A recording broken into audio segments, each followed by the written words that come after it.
Hello friends, welcome to the new episode of my channel. আমি অরিত্র। এখন এই ভিডিওর মধ্যে আমরা মুফাসা দ্য লায়ন কিং এর ট্রেলার নিয়ে কথা বলবো এবং তার সাথে সাথে কিছু লেটেস্ট আপডেটস নিয়েও কথা বলবো। তো সবচেয়ে প্রথমে যদি মুফাসা দ্য লায়ন কিং নিয়ে কথা বলি, ট্রেলারটা দেখুন, ভিজুয়ালস তো এক্সট্রাঅর্ডিনারি হয়েছে, সেটা তো কোনো নো ডাউট আর কি।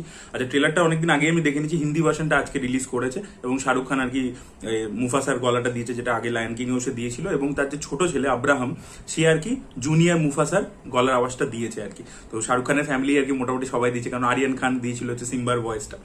এবার সেটার মধ্যে আমি আসছি যে কেমন ট্রেলারটা লেগেছে। তার আগে আমি আপনাদেরকে একটা জিনিস বলতে চাই, যেটা হয়তো অনেকে জানবেন, আবার অনেকে হয়তো জানবেন না, যে লায়ন কিং গুলো অ্যাকচুয়ালি শেক্সপিয়ারের গল্পের উপর বেসড। এই যে ফার্স্ট লায়ন কিং যেটা এসেছিল, বা যেটা 2019-এ যেটা আমরা দেখেছি আর কি, তার রিবুট ভার্সনটাই, তো সেটা কিন্তু অ্যাকচুয়ালি হ্যামলেটের উপর বেসড। আপনারা যদি দেখেন হ্যামলেটের গল্প কি, যে বাবাকে কাকা মেরে ফেলেছে এবং ছেলে তার প্রতিশোধ নিচ্ছে, যেটা আমাদের বাহুবলীরও গল্প আর কি। তো সেইটা আর কি বেসিক্যালি তো হ্যামলেট থেকেই এসছে। তো সেই হ্যামলেটের গল্পটা থেকে ইন্সপিরেশন নিয়েই কিন্তু লায়ন কিং ফার্স্টটা বানানো হয়েছিল। এবং আপনারা যদি তার পরবর্তীতে দেখেন, লায়ন কিং এর একটা পার্ট 2 এসেছিল সিম্বাস প্রাইড বলে।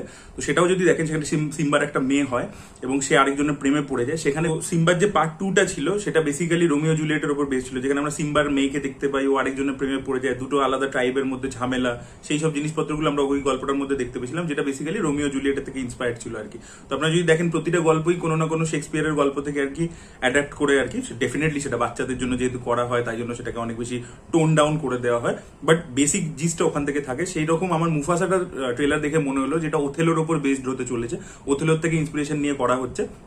তার কারণ হচ্ছে, ওথেলোতে যদি আপনার গল্পটা কি দেখেন, যে এইখানে আমরা কি দেখতে পাচ্ছি, ছোটবেলায় আমাদের মুফাসা এবং স্কারকে এখানে টাকা বলা হচ্ছে।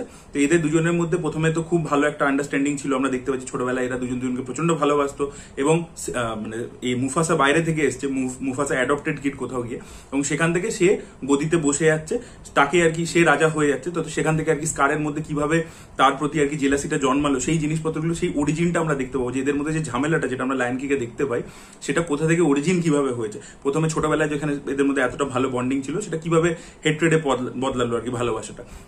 তো আপনারা যদি ওথেলোর যে মেন ক্রাক্সটা যদি দেখেন, যে একভাবে আপনারা এইভাবে দেখতে পারেন যে ওথেলো কিন্তু মানে কালো চামড়ার ছিল আর কি, রেসিজমের ব্যাপারটা ছিল, তা সত্ত্বেও সে একটা বিশাল পাওয়ারফুল পজিশনে ছিল। সেখানে সেই জিনিসটার জন্য একটা হেট্রেড ছিল আর কি তার বিরুদ্ধে, সেটা আমরা বারবার গল্পের মধ্যে দেখতে পাই। এবং দ্বিতীয় আরো একটা কারণ যদি আপনারা দেখেন, যে ওখানে ক্যাসিওকে আর কি বসিয়ে দেওয়া হয়েছিল, ইয়াগোকে বসানো হয়নি। তো সেখান থেকে আর কি মানে একটা রাগ আর কি তার বিরুদ্ধে, কনস্পিরেসি করব, যেহেতু আমাকে ওই পোস্টটা দেওয়া হয়নি বলে, আমি এটার জন্য উপযুক্ত কিন্তু আমাকে দেওয়া হলো না। তো সেই জিনিসটা দেখুন, এখানেও আমরা এই থিমটা দেখতে পাচ্ছি। বাকি ছবিটা দেখলে বেটার বোঝা যাবে, বাট আমার ট্রেলার দেখে এটা মনে হলো আর কি। তো সেটাই আপনাদের সাথে শেয়ার করলাম। আপনাদের মনে হয়েছে কিনা এটা ওথেলোর একটা ভার্সন, অবশ্যই কমেন্টে জানাবে।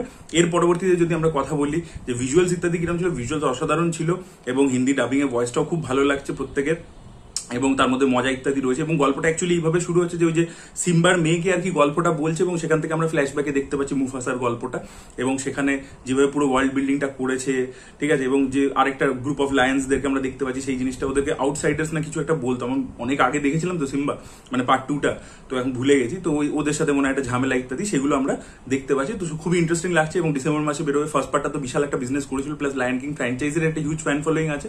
তার পরবর্তীতে এটাও কিন্তু শাহরুখ খানের যেহেতু ভয়েস দিচ্ছে, সবকিছু মিলিয়ে কিন্তু ডিসেম্বর মাসে কিন্তু এই ছবিটা একটা বিশাল ভালো ব্যবসা করবে। এবং হলিউডের কিছু ছবি আছে দেখবেন, এখানে এসে হিউজ একটা ব্যবসা করে। জঙ্গল বুক করেছিল, রিসেন্টলি আমরা ডেডপুল উলভারিন দেখতে পাচ্ছি। বাট আমি যদি বলি, বাচ্চাদের ছবিও যদি বলি আর কি, তাহলে জঙ্গল বুক হিউজ করেছিল, লায়ন কিং করেছিল প্রচুর কালেকশন। তো এই জিনিসটা হয়ে থাকে আর কি, এই ফ্র্যাঞ্চাইজিস গুলো প্রচুর ফ্যান ফলোয়িং রয়েছে, এবং বাচ্চারা দেখতে যেহেতু পছন্দ করে, এবং ওই সময়টা স্কুল কলেজ সব ছুটি থাকবে, তো সেই জন্য প্রচুর লোকে যাবে। আমার পার্সোনালি ট্রেলারটা খুব ভালো লেগেছে। আপনাদের কি মতামত অবশ্যই কমেন্ট সেকশনে জানাবেন। এর পরবর্তীতে আমরা আপডেটস গুলো নিয়ে কথা বলবো। তো সবচেয়ে প্রথম আপডেটটা হচ্ছে নিথিলান স্বামীনাথনকে নিয়ে। মহারাজা ছবিটা ডিরেক্ট করেছেন, তো তিনি তার পরবর্তী ছবি করতে চলেছেন নয়নতারার সাথে। অনেকে এরকম সোশ্যাল মিডিয়াতে বলছে ছবিটার নাম হতে পারে মহারানী, বাট এটা অ্যাকচুয়ালিতে নয়, এটা এখনো নাম ইত্যাদি কিছুই ঠিক হয়নি, বাট তারা একসাথে ছবি করছে, এরকমই একটা আপডেট উঠে আসছে। দেখা যাক এটা থ্রিলার বেসড ছবি হবে, এবং দেখা যাক কি বিষয়বস্তু তারা এক্সপ্লোর করে, কিরকম হয়। নিথিলান স্বামীনাথন কিন্তু মানে বিজয় সেতুপতির সাথে ছবি করার পরবর্তীতে যে আরো বড় একটা ছবি করে ফেলবে এবং তাড়াতাড়ি করে ফেলবো, সেরকম কিছু করতে যাচ্ছেন না উনি। টাইম নেই, এবং যেরকম স্ক্রিপ্টের ডিমান্ড সেই অনুযায়ী একটা কাস্টিং করছেন আর কি উনি। এই জিনিসটা ভালো লেগেছে। পরবর্তী আপডেটটা হচ্ছে আবেশমের হিন্দি রিমেক নিয়ে। আবেশমের তেলেগু রিমেক তো হচ্ছে, মাইতি মেকার্স প্রডিউস করছে, বালিয়াকে আমরা দেখতে পাবো, বালাকৃষ্ণকে। হিন্দি রিমেকের রাইটস কিনতে চলেছে করণ জোহর, এরকমই একটা আপডেট উঠে আসছে যে করণ জোহর হিন্দি রিমেকের রাইটস কিনছে। আর হিন্দি রিমেক সে যদি করে কাকে নিয়ে করবে, হিন্দিতে কাকে নিয়ে করে। এবং আমার মনে হয় যে এই ছবিটা এতটাই লোকে দেখে ফেলেছে নর্থ ইন্ডিয়াতে, হিন্দি রিমেক করলে কিন্তু তেলেগুতে যেরকম কি হয় কি হিরোর ফ্যান ফলোইং এর জন্য চলে যায়, একটা ডিসেন্ট ব্যবসা করে নেয়, হিন্দিতে কিন্তু সেই জিনিসটা হবে না। তার পরবর্তীতেও কেন লোকে রিমেক রাইটস কিনে যাচ্ছে কোনো আমার সেন্স আমি দেখতে পাই না, বাট বিজনেস প্রপোজিশন হিসেবে টেলিভিশনে স্যাটেলাইট ওটিটি রাইটস বিক্রি হয়ে যাবে, ওই জন্য করা হয় বলেই। পরবর্তী আপডেটটা হচ্ছে তবিন্দ্র থমাসের আপকামিং ছবি ARM কে কেন্দ্র করে। তো এই ছবিটা সেপ্টেম্বর মাসে রিলিজ করতে চলেছে, সেকেন্ড উইক অফ সেপ্টেম্বর ও নামের সময় এই ছবিটা রিলিজ করবে। পরবর্তী আপডেটটা হচ্ছে দেবরা পার্ট 1 কে কেন্দ্র করে। তো এই ছবি থেকে সৈফ আলী খানের যে ইন্ট্রো টিজারটা সেটা আসতে চলেছে 15 অগস্ট এরকম শোনা যাচ্ছে। পরবর্তী আপডেটটা হচ্ছে ভুল ভুলাইয়া 3 কে কেন্দ্র করে। তো এই ছবির একটা 1.5 মিনিটের টিজার সেটা কালকে সোশ্যাল প্ল্যাটফর্মসে রিলিজ করে যাবে 13 তারিখে। এবং 15 অগস্টে যে 3টে ছবি আসছে বেদা, খেল খেল মে এবং স্ত্রী 2, 3টের সাথেই কিন্তু এই টিজারটা অ্যাটাচ থাকবে, সিনেমা হলে দেখানো হবে। পরবর্তী আপডেটটা হচ্ছে অনুরাগ কাশ্যপকে নিয়ে। তো অনুরাগ কাশ্যপ নেটফ্লিক্সে একটা সিরিজ করছেন, একটা থ্রিলার সিরিজ, যেটা 8টা এপিসোড হবে এবং এটা তামিল এবং হিন্দি দুটো ভার্সনেই হবে। জিবি প্রকাশকে আমরা এখানে লিড চরিত্র প্লে করতে দেখতে পাবো এবং এটার প্রি প্রোডাকশনের কাজ অলরেডি স্টার্ট হয়ে গেছে।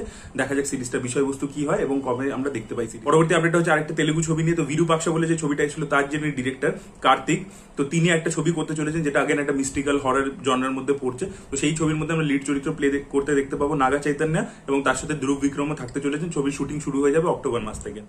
পরবর্তী আপডেট হচ্ছে কঙ্গনা রানাবতের ছবি এমার্জেন্সিকে কেন্দ্র করে। তো এই ছবির একটা 2 মিনিট 57 সেকেন্ডের ট্রেলার সেটা আসতে চলেছে 14 অগস্টে এবং 15 অগস্টে বেদার সাথে এই ট্রেলারটা অ্যাটাচ থাকবে। তো দেখা যাক ট্রেলারটা কিরকম হয় এবং কঙ্গনার এই ছবিটা দিয়ে সে বক্স অফিসে কামব্যাক করতে পারে কিনা, কারণ তার লাস্ট কিছু ছবি বক্স অফিসে কিন্তু পরপর ফ্লপ করেছে। পরবর্তী কিছু আপডেটস রয়েছে খাদানকে কেন্দ্র করে। তো খাদানের অ্যাকচুয়ালি গান থেকে অনেকগুলো আপডেট উঠে আসছে। তো রথিজিৎ একটা গান গেয়েছেন যেটা সেই গানটাতে ফিমেল ভয়েসটা দিয়েছে অন্তরা মিত্র।